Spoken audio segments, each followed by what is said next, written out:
how to administer to their people, it will be just as exciting to them as it is to you. A critique that I have always maintained and will continue to maintain about my colleagues is that we have spent so much time learning knowledge or gaining wisdom from the so-called European. So much so that what we find and or what we express as our own thinking is not our own. It's really that of another. Yes, sir.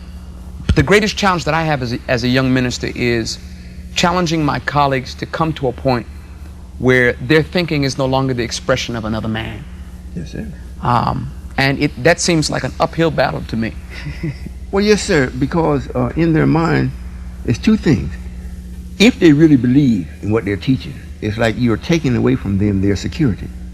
And if they have applied themselves in such a way, the proceeds of what they're doing is helping them to live, that's threatened. And that's a no-no. Right. No. Right. They say God, whatnot, but God is on this money, and God we trust, and He's white. Right. So if you're going to come up in a way where you're going to threaten that, they're more or less kind of showing you back up a little bit. They might watch you. Then if it looks like, well, they really got to make a decision, really got to make a change, they just drop you. See, and that's why when they do come, they coming. When they come with what I'm doing, it ain't nothing that they're doing that I can't offer them, and even in a greater way. Greater knowledge, and the very first thing that I offer is everyone that comes to me, first thing is peace of mind. Not peace of mind tomorrow. Right. When you meet me the very first time, if you're going to have a real meaningful dialogue with me, you will leave with a peace of mind. First. Then if you accept it, and you like that, then you want to apply yourself in the teaching and learning as to how to really be yourself, then I protect you like a father protects his child while the mother is teaching.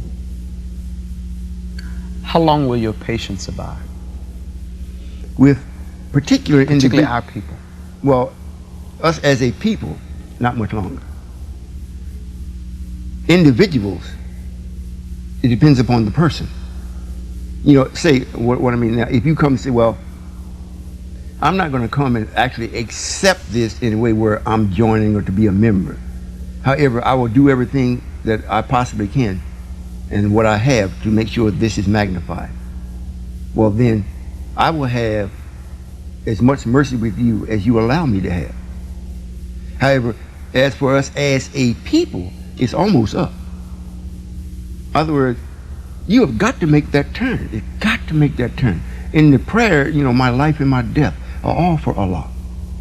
Well, if you ain't going to live it, well, it'll be for me in your death. If you understand what I'm saying. Right. So, because this is real and it has to happen. It's not debatable. It's not, you don't, all of you as a people don't have the power to stop this. So it would be wise, it would behoove you to make sure that you pursue this in the right manner. It don't mean you got to stop doing everything you do. You got to understand everything that you're doing. And then if you understand it, then you can make the decision, I got to stop doing that, or I got to increase that, or I got to add to it, or I got to subtract from it. You can make a definite decision. But just going along, thinking that somebody else is going to make it easier, make it better for you, because that's what has to happen. Life just can't keep going this way, man. It's getting terrible. Well, what you doing to stop it? The people that's got all this money, they almost are blindsided to see the suffering of the people. You take poor Michael Jackson and Jordan, right? Oprah. All these people the rappers that's got all this money. White folks don't mind them having it because they don't know what to do with it. They are frightened to death if I have it. Because they know I'm going to take what they cherish as being God and make it work. And it's going to attract our people. But as long as they got it, they ain't worried about that. Because they take it back anytime they get ready. 1 John reminds me, one of the letters, the epistles in the New Testament, reminds us that when God comes, and what I'm learning to do in this conversation is to look past what I see as flesh and blood. Yes, sir. And to look at the essence. Reminds us that when God comes, He won't come to the world first, but He'll come to His people first. Right. He'll bear a message to His people.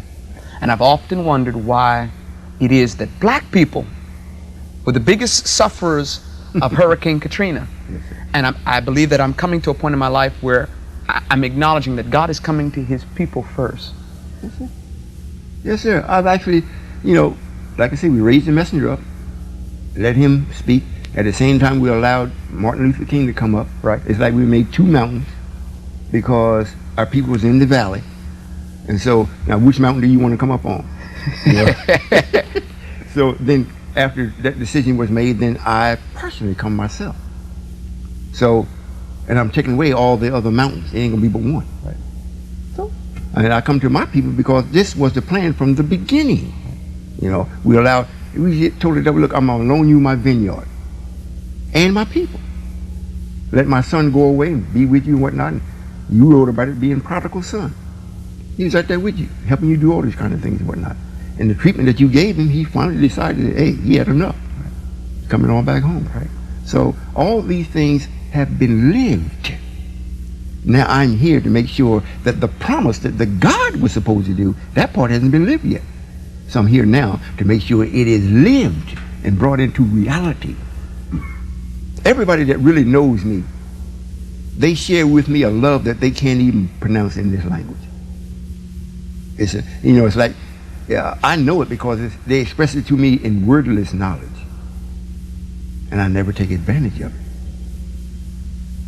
In other words, I don't make them do something more. Like I said, I don't put a burden on them more than they can bear. Right. Right. So that's what I actually do. And it brings about a real, genuine, divine love from the person towards anyone that does that. I got to admit, your words, they resonate with me. In particular, your comment that a lot has been done, so to speak, to mystify the text. Right. So what we're waiting on, and even contemporary popular Christianity, with which I have many a bone to pick with, we are expecting a God to come from the sky, out of the clouds, in big majestic robes with angels following suit after him. And what we forget is even the reminder as Christians of the word of the Master Jesus when he said that we don't see with the physical eye, we see with the eye of faith, which I really think is the eye of the heart. And I'm seeing something here even in this conversation. And what I want to ask you is this, because I sense the truth in your words, I sense the wisdom that is abounding from you,